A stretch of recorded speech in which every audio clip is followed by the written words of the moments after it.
नमस्कार दोस्तों। आज के इस वीडियो में हम आपको देवउठनी एकादशी की व्रत कथा सुनाएंगे। अगर आपको कथा अच्छी लगे तो वीडियो को लाइक कीजिए, चैनल को सब्सक्राइब कीजिए और बेल आइकन दबाइए।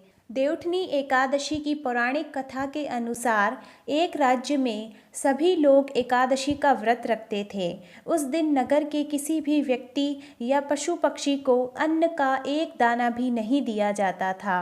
एक समय ऐसा हुआ कि किसी दूसरी जगह का व्यक्ति राजा के दरबार में पहुंचा और नौकरी देने की प्रार्थना करने लगा। तब राजा ने कहा कि नौकरी तो ठीक है, लेकिन शर्त यह है कि माह की दोनों एकादशियों के दिन तुम्हें अन्न नहीं मिलेगा। राजा ने नौकरी की यह शर्त बताई। उस व्यक्ति ने नौकरी के लिए राजा की शर्त को मान लिया। अगले माह एकादशी के दिन उसे अन्न नहीं दिया गया, उसे फलाहार की सामग्री दी गई। वह राज दरबार में पहुंचा और राजा से कहने लगा कि फलाहार से उसका पेट नहीं भरेगा, उसे अन्न चाहिए। यदि अन्न नहीं खाएगा तो उसके प्राण निकल जाएंगे। वह राजा के सामने गिड़गिड़ाने लगा। राजा ने उस व्यक्ति को नौकरी की शर्त याद दिलाई, फिर भी वह राजा से अन्न की मांग करता रहा। उसकी स्थिति को देखकर राजा ने उसे अन्न देने का आदेश दे दिया। उसे आटा, चावल और दाल मिल गया।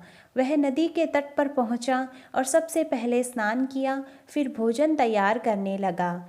जब खाना बन गया तो उसने भगवान से प्रार्थना की कि भोजन तैयार है, आप भोजन ग्रहण करें। उसकी प्रार्थना सुनकर भगवान विष्णु अपने चतुर्भुज स्वरूप में पीले वस्त्र धारण किए प्रकट हुए। उसने प्रभु के लिए भोजन परोसा। भगवान विष्णु अपने उस भक्त के साथ भोजन करने लगे। भोजन के बाद भगवान अपने लोक वापस चले गए। वह व्यक्ति अपने काम पर चला गया। जब अगली एकादशी आई तो उसने राजा से कहा कि उसे दोगुना अन्न चाहिए। पहली एकादशी पर वह भूखा ही रह गया, क्योंकि उस दिन साथ में भगवान ने भी भोजन किया था। उतने अन्न में दोनों भोजन ठीक तरह से नहीं कर पाए। उसकी बात सुनकर राजा को बहुत आश्चर्य हुआ। राजा ने कहा कि तुम्हारी बात पर विश्वास नहीं है कि तुम्हारे साथ भगवान ने भोजन किया। वह तो सभी एकादशी व्रत करता है, पूजा पाठ करता है, लेकिन आज तक भगवान ने उसे दर्शन नहीं दिए। इस पर नौकर ने राजा से कहा कि आपको विश्वास ना हो तो आप साथ में चलकर स्वयं ही देख लें। एकादशी के दिन राजा एक पेड़ के पीछे छिप गया। नौकर ने हमेशा की तरह नदी में स्नान किया और भोजन तैयार कर दिया। उसने कहा कि भगवान, भोजन तैयार है, आप भोजन ग्रहण करें। इस बार भगवान नहीं आए। उसने कई बार पुकारा लेकिन भगवान नहीं आए। तब उसने कहा कि यदि आप नहीं आए तो वह इस नदी में कूदकर जान दे देगा। उसने फिर भगवान को पुकारा लेकिन भगवान नहीं आए, तो वह नदी में कूदने के लिए आगे बढ़ा।